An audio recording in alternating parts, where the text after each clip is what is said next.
Welcome to the Mental Advantage Podcast. Whether you're an athlete trying to perform at your best when it counts the most, a coach or business leader trying to get more out of your team, or someone looking for more personal growth, this is the place for you. This podcast is your map to guide you to the right mindset, systems, and strategies you need to become the best version of yourself. And now, here's John Cullen and Brandon Allen. Well, welcome. Happy 2022 to the listeners. Brandon, Happy New Year to you as well. Happy New Year, bud. Hope you guys had a wonderful holiday season. It was. It never seems like it lasts as long as we want it to. But in the same regard, it seems like it drags on. So I'm not really sure what to think. It's like there's part of me that's always like, wow, that went fast. But then in the middle of it, you're kind of like, oh, what else can I do around here? Well, what's interesting is, and what the listeners will kind of hear from our guest tonight, he's dealt with some athletes that they get to the end and they go, hold on, wait, what? Like, now what? So that the older I get, the more the build up to the holiday season, and then it's over and it's like, okay, now right. What? Yeah. And I think it's been that kind of couple years too, where we would feel that way. So Brandon mentioned our guest tonight, Dr. Rob Bell, who is one of those that just wears a bunch of different hats. He's a mental coach for multiple winners on the PGA Tour, worked with an Olympic medalist, sports psychology coach. He's an Ironman, an ultra racer, but an author of a lot of really good books. His most recent book is Puke and Rally. It's not about the setback, it's about the comeback. But he's also written books on, don't should on your kids, No Fear, a simple guide to mental toughness training for golf for you golfers out there, start strong and finish strong. A lot of the things that he talks about, I was seeing that theme between, him and Dr. Mo and Morris Pickens, of course, for you listeners, and Brett McCabe. A lot of those guys that work with those tour guys have a lot of that similar message. And I think it speaks to what you were talking to him about before we started the interview, which is, it's just that it's a sport where you have to really work on your, resiliency and your, kind of almost your armor, if you will, as far as getting mentally tough. For sure. I think we hear it a lot on the podcast. The listeners, I know, hear it.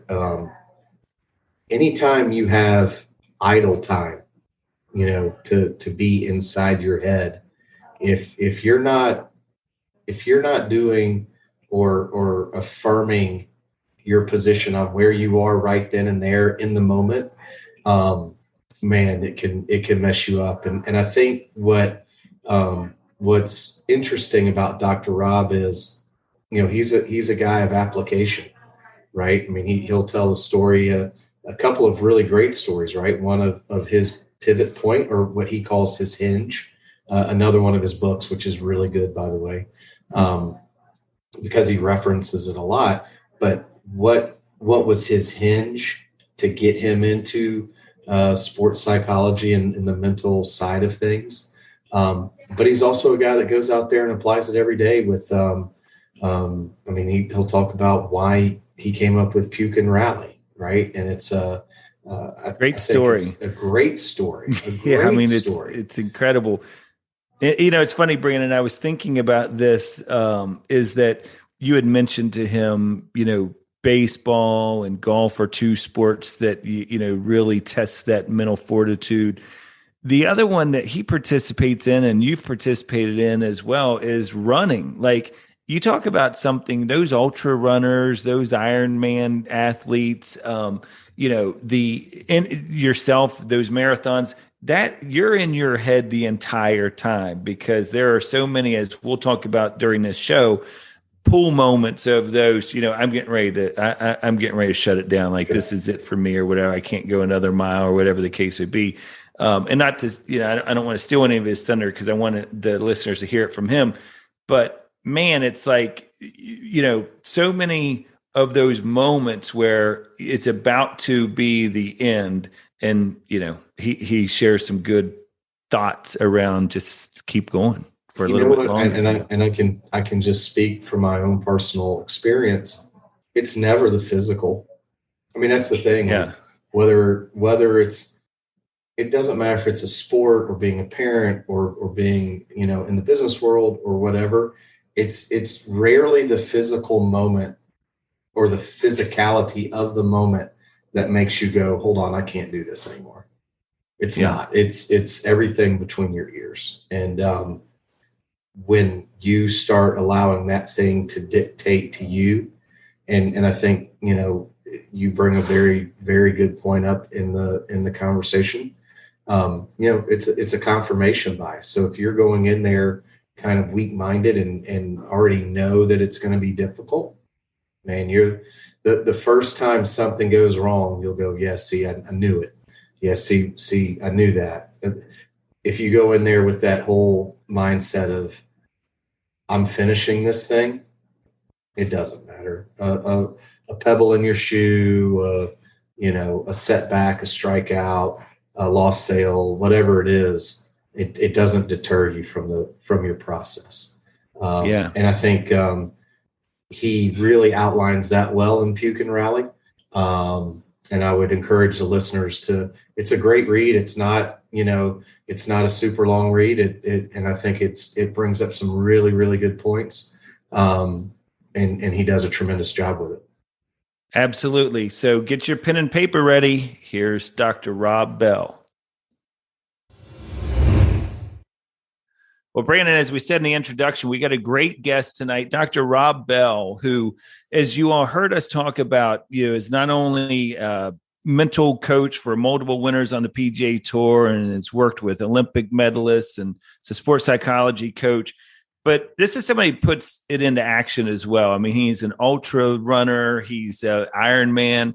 And I think that's so cool because I find that, we've had so many great guests on this show and they're really good at the strategy and the systems, but it's the guys that can do it themselves and are actually putting themselves through that gauntlet, if you will, I think makes all the difference in the world. The application, right? I mean, theory's great.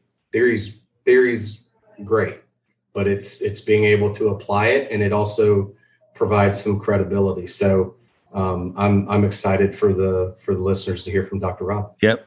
Rob, welcome. Yeah, thank you, man, for having me, man. It's like theory and practice, they're the same, but in practice, they're different. Yeah. Yes, for sure. It sounds like a Yogi Berra one.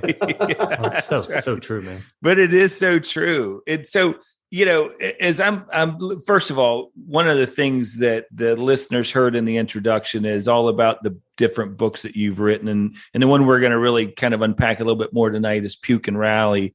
It's not about the setback, it's about the comeback. And a great read. Brandon and I both dove into that. But before we get kind of too far down the road, I am curious, and we ask every one of our guests this, but what got you started on this road to wanting to get involved with sports psychology? Great question, man. Well, it has definitely distinguished what happened. But I mean, I was the athlete that just thought too much. I was like Sheldon from Big Bang Theory. And I frustrated coaches because they had no idea who was going to show up. I was an all or nothing athlete. Like if I was on, I was on. But if I was off and if one mistake happened, I was gone. And so that part, like I would always reach out to coaches, especially when it came to baseball. It's like, man, with soccer and all these different sports, like I don't have any problems. But with baseball, I just think too much. Like no one could ever help me out. And so I think the seed was planted then. And then when I got to college and then my 84 mile an hour fastball really wasn't get me anywhere, even at the D2 level. And that is when I had a significant accident that totally changed the trajectory of my life. And that is really when, and we can kind of go into that, but that is when, if it wasn't for that hinge moment, then I wouldn't have found out about psychology and really wouldn't have found out about the field at all. Right. And what had happened, I kind of share this story. It's just, when I got to school, I was really excelling in partying. I mean, I got to college, and I could have baseball and partying, and now no accountability. Like, let's go, right? Like, I mean, this is absolute best world. And it was, it was just even fall ball time. And for some reason, I'll tell my athletes, like, nothing good happens after midnight. You just have to believe me on that, right? Nothing good happens after midnight. So this was about 2 a.m. in the morning. And for some reason, this D2 school in West Virginia, is a lot of hills. For some reason, we're partying near this cliff. And I didn't know it was there. I had no idea where I was at that point in the night. And I ended up walking off a 80-foot cliff. I hit once, and then I'm laying at the bottom of this crevasse. I'm conscious during the whole time.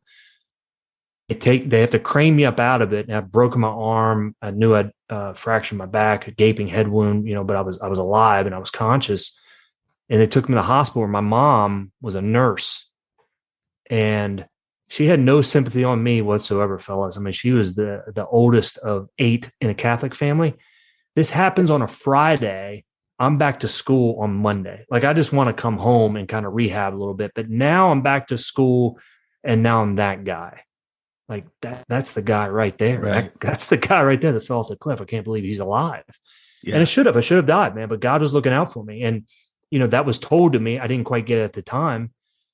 But baseball then was done, man, because Rob, you're not going to be playing baseball here any longer. So boom, hinge moment, because from that moment on, I mean, what else was there except, performing in sports? And boy, I really wish I could say I had stopped partying, but now I'm in like a lot of physical pain and mental pain, a lot of shame. And how do you mask that stuff? Well, I mean, you just keep partying, man. Mm-hmm. So, I mean, it didn't even end there. But if it wasn't for that, I wouldn't have taken that psychology class. If it wasn't for that psychology class, because when I was in that class, no idea what it was that I wanted to do with my life. I was a pre-physical therapy major trying to take biology, which, I mean, I'm just clueless on. But when I took the psychology class, it was tattooed in my heart.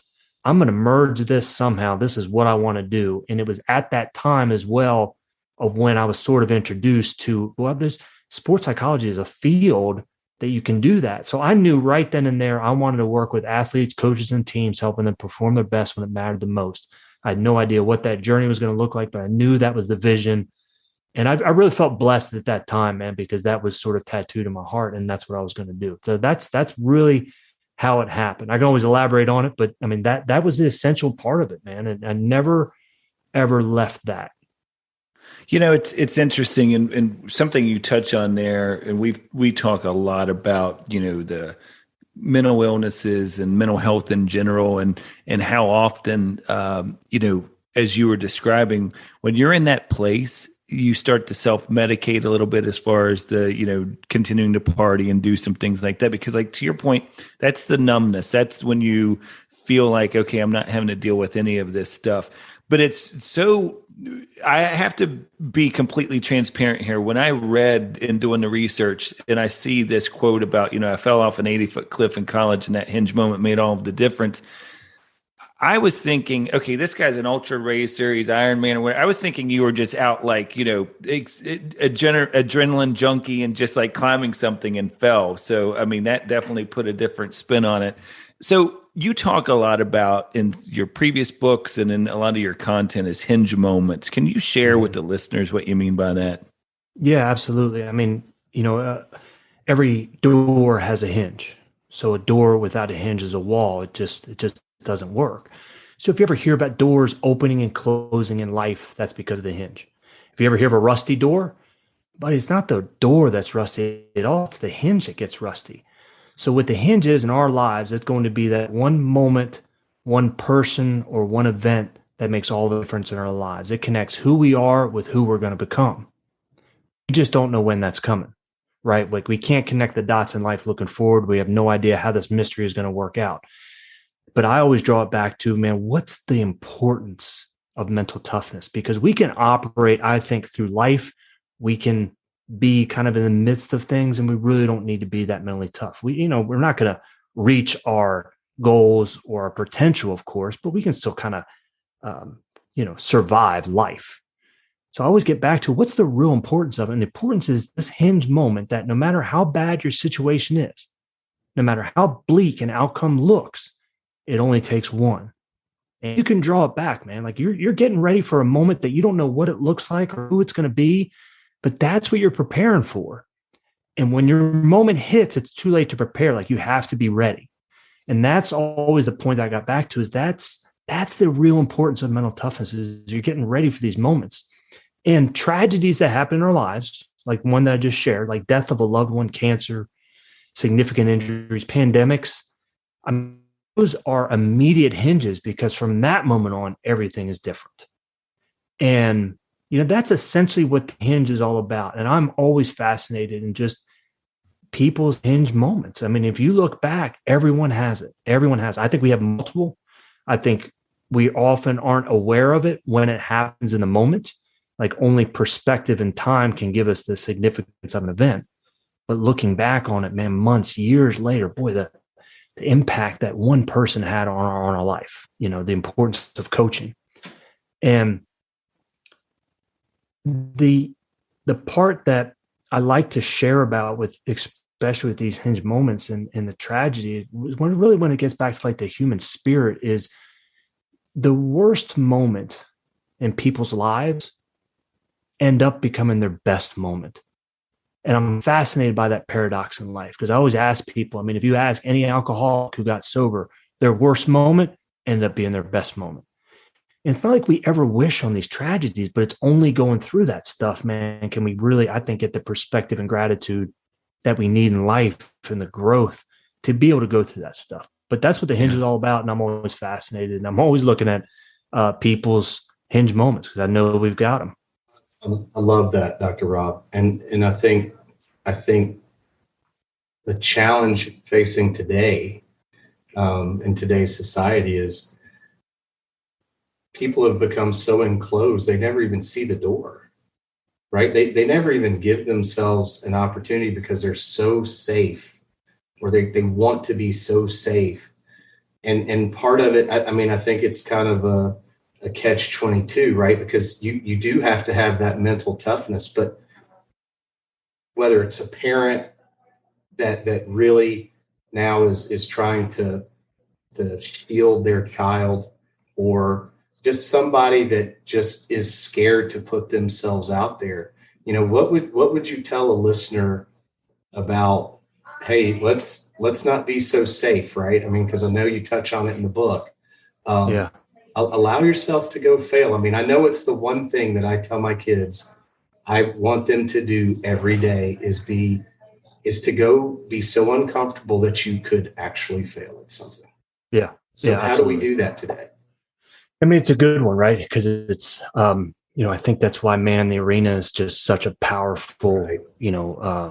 A quote or speech there is because of that. And when we get done, I mean, I've got a guest for you that just popped in my mind, but I'm going to mention him now because he has such a righteous quote. And this was Gil Reyes. This was Andre Agassi's strength coach. And he told me this one time. He said, look, Rob, he says, some battles are worth fighting even if you lose. Man, I never forgot that part. Mm-hmm. He also said some battles aren't worth fighting even if you win. So, of course, any argument with my wife, right? Exactly. You don't win. You don't win that. But some battles are worth fighting even if you lose. And I always got back to it. I was like, man, I want the shot. That's it. Just give me the shot. I want the ball. I know I'm going to miss. I know it's going to hurt. I know I'm going to strike out, man, with the bases loaded. That's just part of it. But I don't want to be in the dugout just watching it. Yeah, I mean, I'm going to cheer people on when they come through, of course. But, man, that's the real edge of life is you have to be willing to take the shot. And only from that do you have the opportunity to be successful. You're never going to reach that full point about, and that's the thing too, because fear keeps us from this, but it's fear of the unknown, fear of looking stupid, fear of what other people think, and the fear of failure. But it's only going through that when you realize that it's not as bad as you think it is. And look, no one ever going to remember. Man, Lenny Dykstra had a really good one, right? Because I mean, I'm always watching every sports documentary I can. And Lenny Dykstra said it when he was like, and again, I don't like Lenny Dykstra as a person at all, but when it came to baseball, I mean, the nails, right? Right. Nails, absolutely. Yeah, he said this, and I thought it was fantastic. He was like, look, He said, I want the shot. He said, man, if you strike out, nobody ever remembers. But if you hit the home run, no one ever forgets. That's right. I was like, that's exactly what it is, man. It's like no one's ever going to remember that stuff. But if you win, no one ever forgets that. So how do we get out of that comfort zone? We have to do it on a daily basis. We have to keep pushing ourselves on a daily basis, doing the things you don't want to do. I always tell my kids that, like, what's the thing you don't want to do? Because that's what we're starting with. I think you have to start with the hardest thing. I think you have to have the first hour of the day sets the rudder for the rest. I think you have to have that bulletproof morning routine, things that we all know. But then the other part is, you have to be willing to take the shot. And that's the big thing, man. You got to be willing to take the shot, knowing that I think we're all made to succeed. I really believe that. But we don't know when life is going to pay us back. And just on that last point, I'm a big believer in listening to your gut. And what I found out is sometimes your gut's going to tell you reach out to that person. Sometimes your gut's going to say, man, why go ahead and go to that event, right? Go to that conference.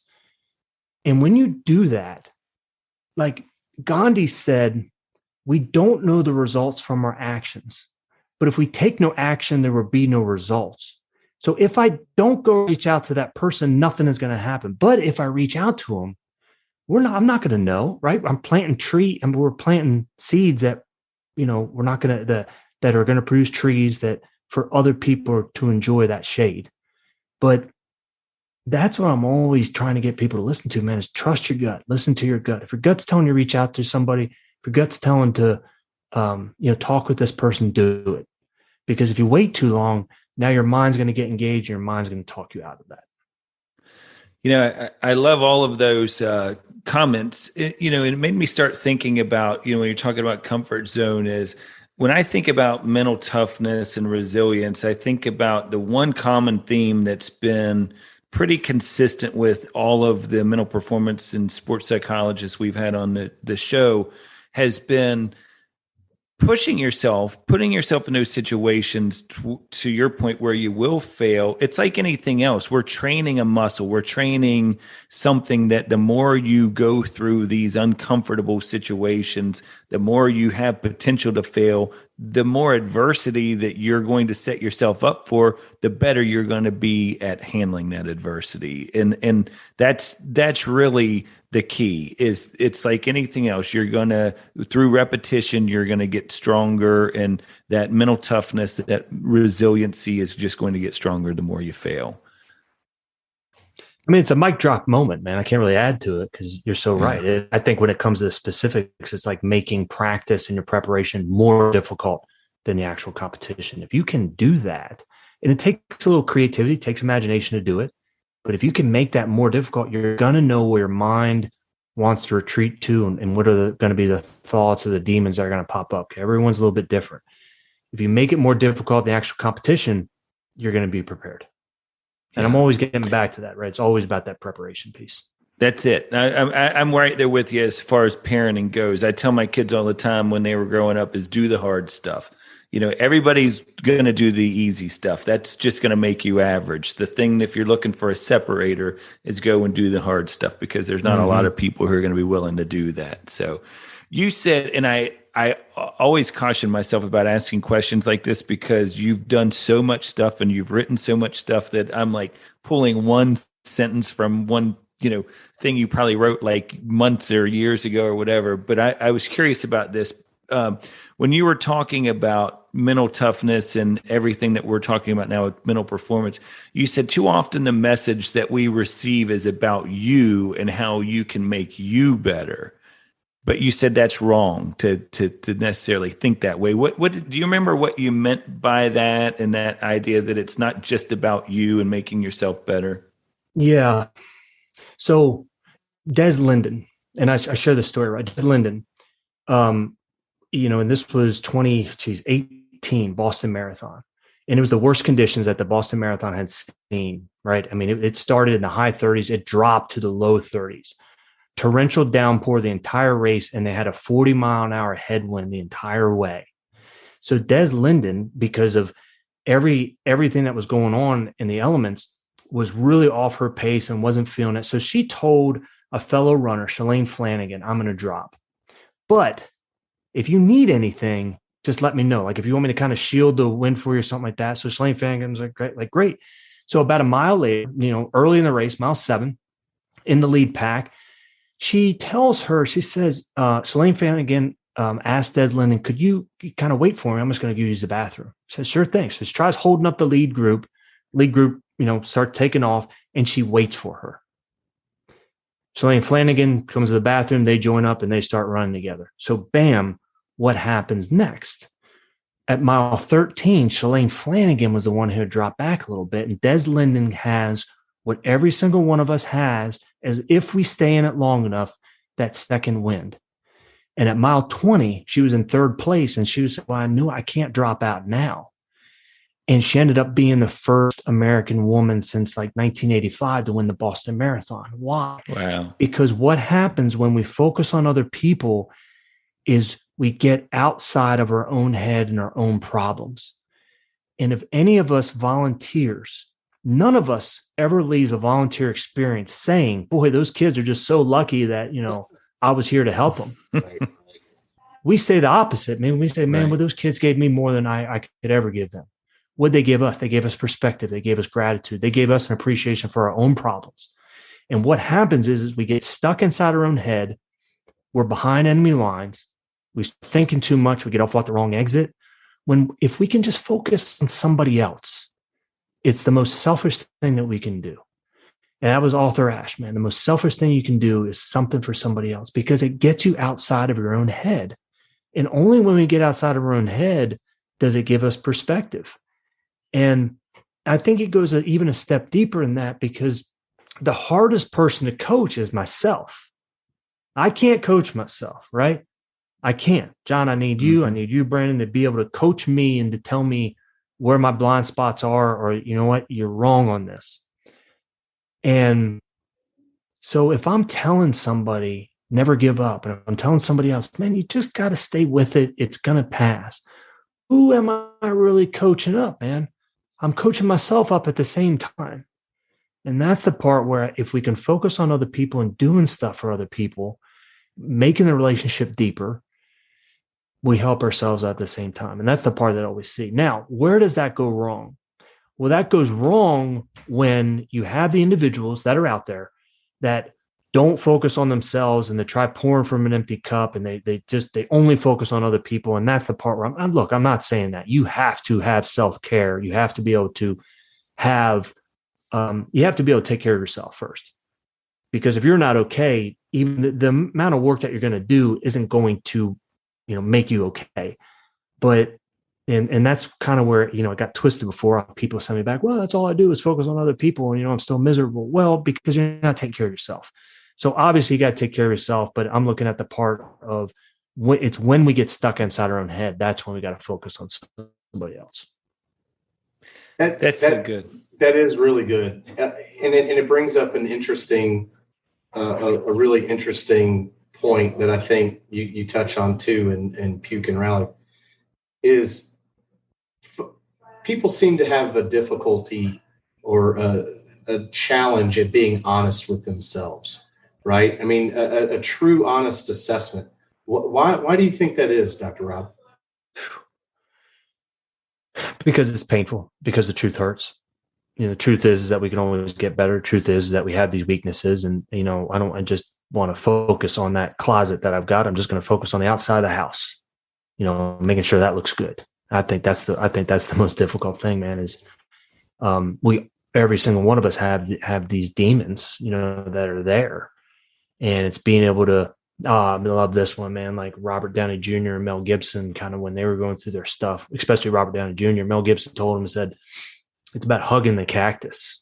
It's about realizing the weakness that you've got and that it's okay, man, and that it's part of you. It's part of what makes you, not trying to ignore it or do away with it, but to be able to make friends with it. Boy, that's difficult, man, because that's what you're doing. You're hugging the cactus. But that's what I think. I think it's because the truth hurts. Mm-hmm. So Brandon brought up Puke and Rally. Let's talk a little bit about this book, because I definitely want the listeners to go out there and get this and then get it at all the places you would normally get books. I got mine off of Amazon. I think Brandon did as well. What was the genesis for the book? What was, what made, you've written so many good ones. No One Gets There Alone, Don't Should on Your Kids, which that's going to be probably one of the ones that I want to get into next. I think that's a really interesting concept, but talk a little bit about Puke and Rally and what prompted that.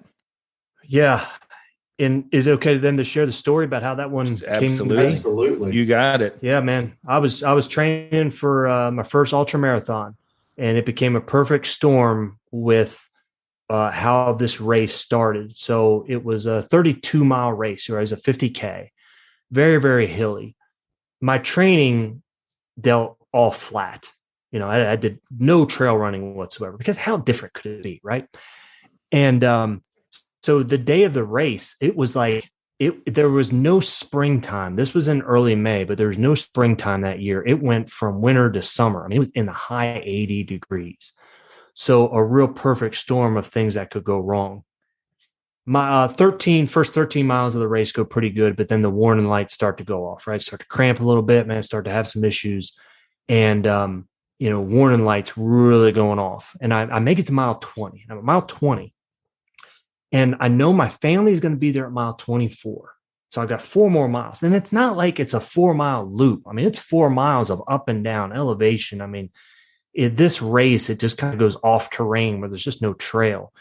But at mile 20, right, I got to throw it in neutral, get yourself together. And there's this huge smorgasbord of everything. It's like a tailgate, just without the alcohol. You can have anything you want, man. So I started looking and man, yes, well, obviously I need some water because I'm dehydrated. And I was severely dehydrated at the time. The Gatorade looks good. Let's have some of that Coke. Hey, how about some Mountain Dew? Boy, those nuts look good. The Fig Newtons look good, everything. And let's don everything off with some Twizzlers, right? Because who doesn't love Twizzlers? Whole bunch of those.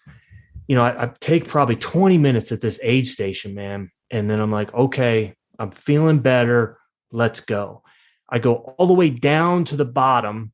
And, physics does not lie, right? You have to come back up. And a mile later, now I'm sitting on the side of the trail, knowing I have to puke, knowing I feel bad. Everyone walks by, says the same exact thing. Are you okay? I'm fine. And I'm not fine. I'm in a really bad spot, because I'm in the middle of the woods. And I throw up and I feel better. And so I'm okay. And then I kind of keep going and not really running, just power walking at this point. And I remember somebody else was with me at that time too, just kind of caught up, and he took a right. I took a left because he was dropping. Well, in my mind, man, that was the one thing you just don't do. We just do not drop. And right before I'm getting ready to see my family at mile 24, everything comes up, and projectile. Right. It was just awful. And now I'm there, but my kids are kind of watching this kind of happen, and I'm just trying to kind of get myself together. And I'm so dehydrated at that point that every sip that I take of something comes automatically right back up. And then the sky opened up and it started dumping. So again, I saw my family. They were there. We retreated back to the truck. I'm opening the car door in the back seat. If you can picture this, open the car in the back seat, puking, closing the door, and then looking at my kids who are just crying, bawling their eyes out because they have no idea what's happening. My wife comes back and she says, I pulled you from the race. I couldn't argue at the time. So it's dumping and we pull away. And there's nothing I can really do at that moment. And I remember my son saying something to my wife. He said, you mean Daddy had to quit? Because that's the one thing that we always talked about in our family, right? Is you just don't quit. We get back to the place where we're staying, the cabin that we had rented. I had dry heaves at this point, kind of lay in the bed and pass out. They go out for lunch, kind of come back, and I kind of wake up. They all go to sleep, and the rain had stopped. And now my son's voice is now kind of in my head, you mean Daddy had to quit? And now I'm just stuck in this mire of self-pity and loathing and kind of what's going on. And I'm trying to have some water that stays down. They had went and they brought back some chicken fingers, man. I have one of those that stays down. And then bam, it hit me in my head. I go back, I shake her, I wake her up. And I said, look, we didn't come here to paint. You're taking me back. We're finishing the race. And so this was 2 hours later from when I had dropped. I go right back to that exact same spot and told him, and, my bib and everything, I said, man, come back in. And that was the piece, right? I finished. And I've got the record, man. The record is not going to be broken for how slow that was. Like somebody could just walk the whole race. That would be me. But it was the key, man. It was like, man, I finished that race. And I don't recommend it for people. I would say if you're in that kind of situation, drop, man. But in my situation, I'm the one that has to look at myself the next day. And that really became the impetus of, Rob, you're really right, man. You aren't going to quit. And hence Puke and Rally. Now it goes a lot further than that, but that was the impetus of the book. But it goes a lot further than that we are all going to puke in life, whether it's getting fired from a job, striking out, being told you're not good enough, being criticized, right? I mean, whatever it is, bankruptcy, writer's block, we're all going to puke. But what does it take then to rally? And that was the point, man, where the book started taking a life of its own in terms of looking at, you don't get to be at the highest of levels, the most successful individuals, if you're not told you're not good enough. I say that one again, right? I don't think you get to reach the best levels if you aren't told at some point that's a bad idea, don't try it. Because only then do you really realize that you're either going to listen to that negative voice of the people that don't believe in you, or you're going to listen to the people that do believe in you and your one voice that says, yes, you can do it. I was just curious. I wanted the listeners to know, because you mentioned in the book, who all was on that last page with you when you finished as the last finisher of that race? Oh, that was just me, man. Just you. Like, yeah. I've got my own page. Like, it was like three pages of finishers, and then bam. Yeah, it was just me. That's great. I think that's such a great story. It's an amazing story. Yeah. I'm so glad that you had a chance to tell it, because when I read it in the book, I was like, man, and it's so true. We, whether you're talking about all of the great commercial that there used to be with Michael Jordan, and it talked about, all of the game winning shots and all of this, but what people didn't see is all of the puke moments, right? It's the, getting cut from his high school basketball team, shooting a lot of game winning shots that he missed, Tom Brady, of course, the infamous, fact that he was, drafted in such a late round. I mean, on and on it goes, but that I truly believe, just like you had to do on that course, and just like all of those guys I just mentioned had to do, at some point you have to bet on yourself. And that's, I think, what becomes the catalyst, is when you get to a point where you're like, the only person who believes in me at this moment's me. And so that's what's going to end up being that thing that really becomes the Phoenix for you. Yeah, man. So Dr. Rock, can you elaborate a little bit on why the process is so important? It's sure. not just the puking, right? And it's kind of going through that entire phase or process. I just finished a 100-miler, and in 16 of the training runs that were over a marathon distance, just training runs, I puked in 13 of them. And there was one that when I was puking and I couldn't even finish the run, I was really close to saying, you know what, Rob, 100-miler, why don't you just kind of stick to 50, right? Like 50, what's wrong with that, right? What's wrong with just being a normal person running a marathon, sprinting, just doing your best there? I was really close to not doing it. And, I couldn't finish that run. And what was the rally point? The rally point is, and if you think about rallying has to do with other people too, man. Like if you think of a political rally, right? A rally in tennis, right? A rally point. It's something that involves other people. It's not just you. And the rally point, though, after that moment was, man, I went back out the next day and I made sure I at least got, 16 miles in, because it's always what happens. And we hear this all the time, man. fall down 7, get up 8. Well, that's wonderful. That's great. We know that.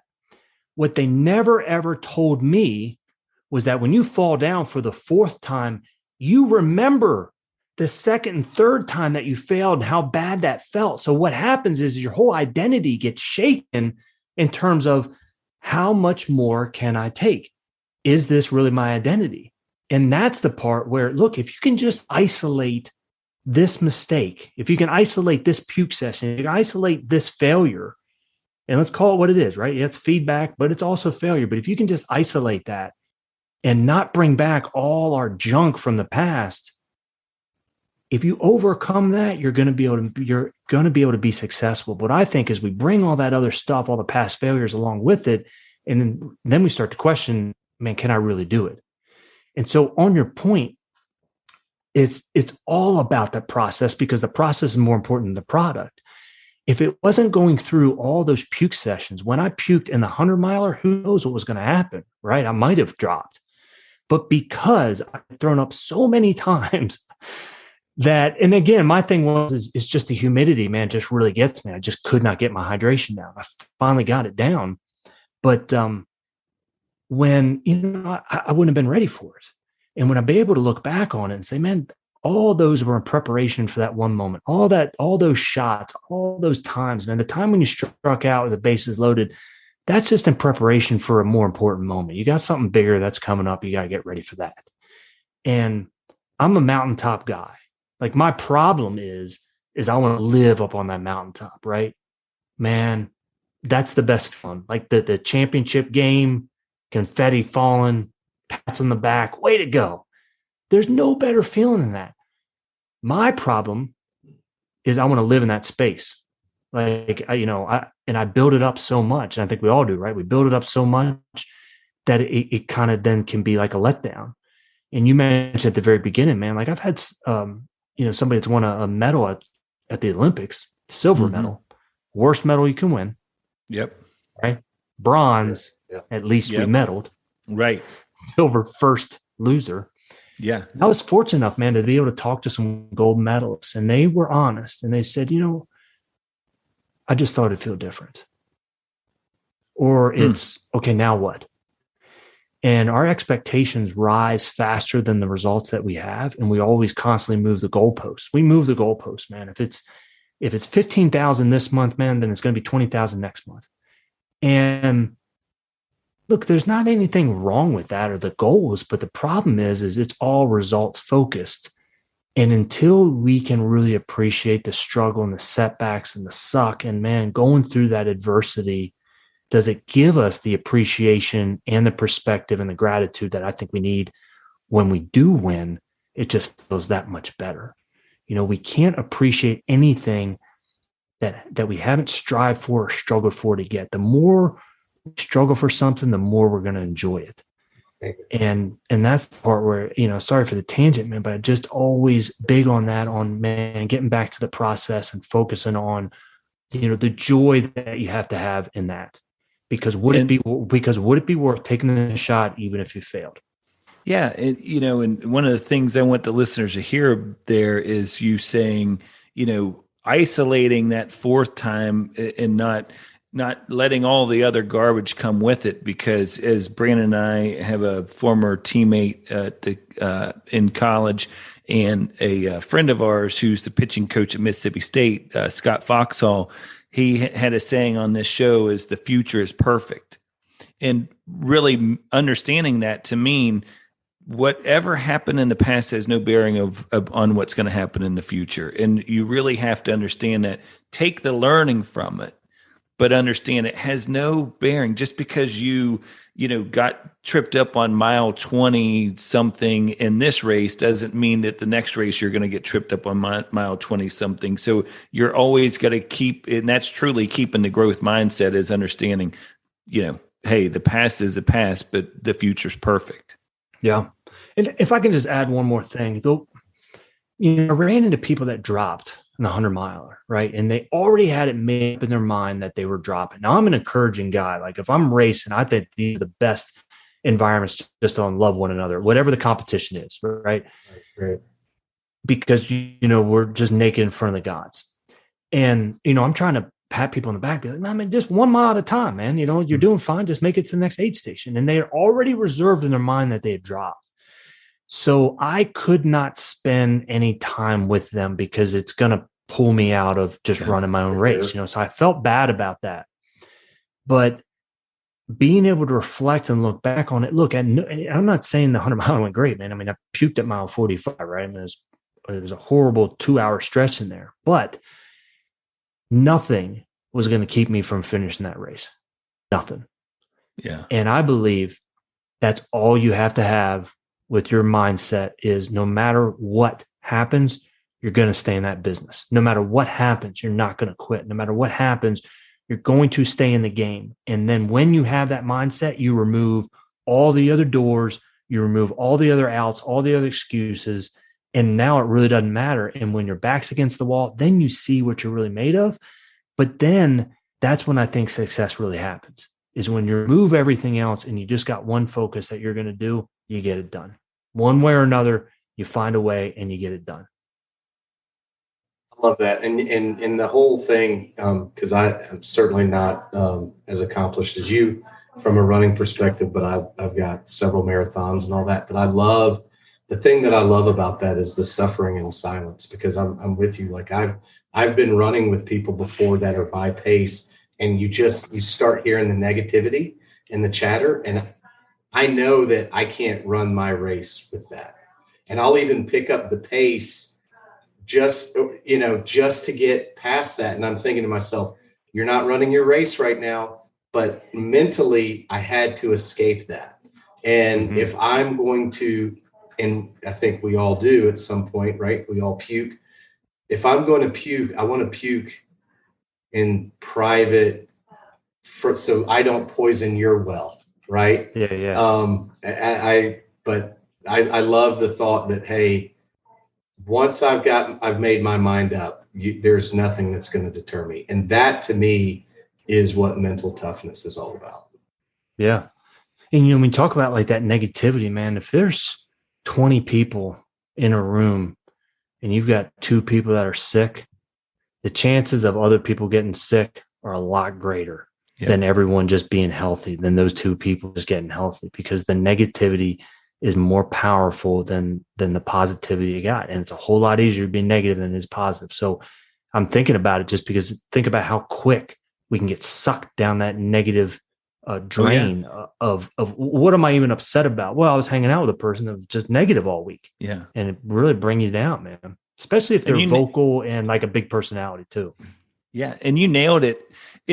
They have already conditioned themselves for their pull moment, that moment where they're going to pull out. And what happens is the first sign of adversity early in the race, maybe the weather wasn't right, maybe their shoes, they had just recently bought a new pair of shoes and they didn't break them in the right way. Like you can allow yourself, or if it's baseball, they get a bad pitch called or the umpire, like people will start to use these excuses to be that, okay, now all of a sudden they know it's a matter of pulling out. They just don't know when they're going to do it. Confirmation bias. Yeah, exactly. It's like, we're going to do it. But that's the separator again, is that, to Brandon's point, mental toughness is the guys that can, okay, that happened. So what? Now what? Right? So what? That just happened. Now what am I going to do about it? Kind of a thing.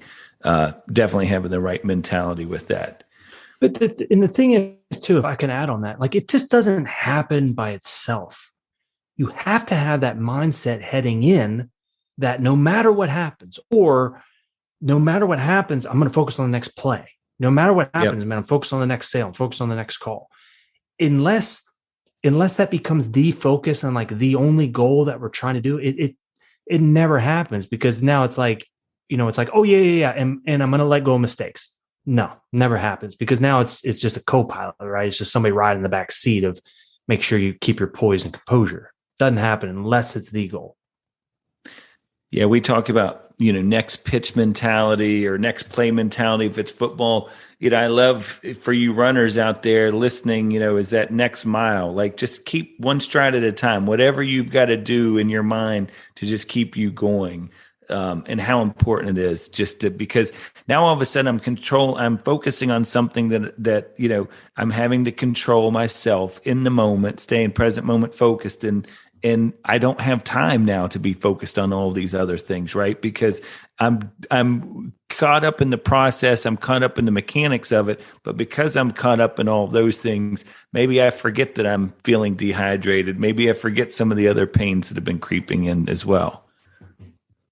I think one of my strategies is sometimes even focusing on, a mile. A mile is a trial, but like an inch is a cinch. Sometimes, man, you just got to make it to the mailbox. Just make it to the stop sign, man. You make it to the stop sign, and then you just pick another goal.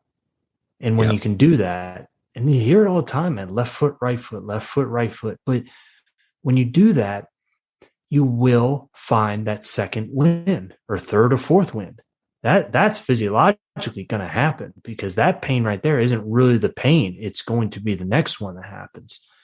And I just look at it, man. I mean, that's just what life is all about. If you don't want that pain, if you don't want that stuff, it's fine, but you're just going to be sitting in the bleachers and being the critic, which is, if that's the life you want, man, that's great. It's not the life that I think any of us want, right? We want the shot, man. And that's the fun part, is being in the game, man. Yeah, no doubt about it. Well, guys, look, I mean, that's just a snippet of all of the information that you're in, the stories and the content that you'll be able to get from the book Puke and Rally. And like I said earlier, and we talked about this in the introduction, is, this is just one of 8 books now that you've written, Rob? I'm working on the 8th right now. Working on the 8th right now. Yep. Do you mind what's that one going to be about? Sure. So, people ask, I never run with any type of music at all, right? And that's me because I'm constantly thinking all the time anyway, and I need to quiet. Yeah. And well, when you're running, 30 miles at a time, man, for training, there's a lot of time to think. And that was the book, was about time. When you think about even a 30-hour run, buddy, and like I said before, there were 16 different runs that were, over a marathon. And if it's all for the product, where's the joy just in the process? So I'll give you the title. The title is I Can't Wait to Be Patient. And it's a book. Oh, that's awesome.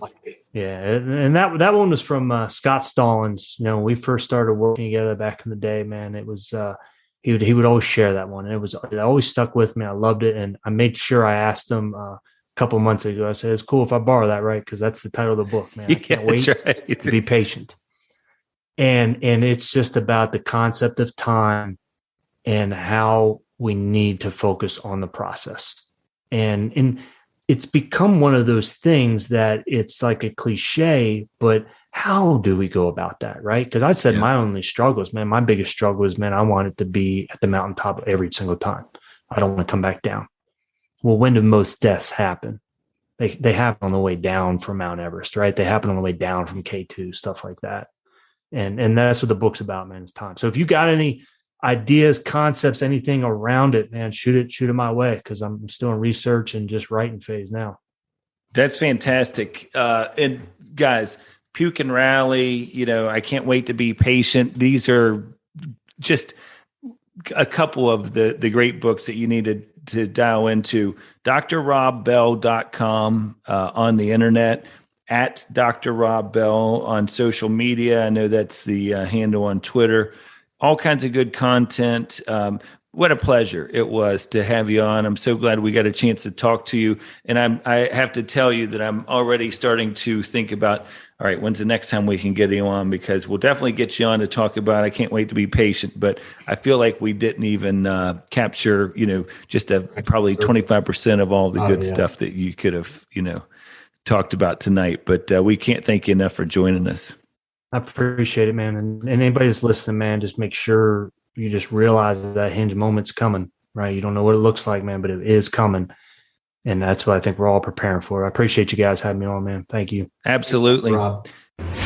Want to provide feedback or stay up to date with the show? Visit our Instagram page at Mental Advantage Podcast, or you can send us an email at podcast@mentaladvantage.net. To have John Cullen work with you or your team, please write to him at john.cullen@mentaladvantage.net. Thanks for listening to today's episode.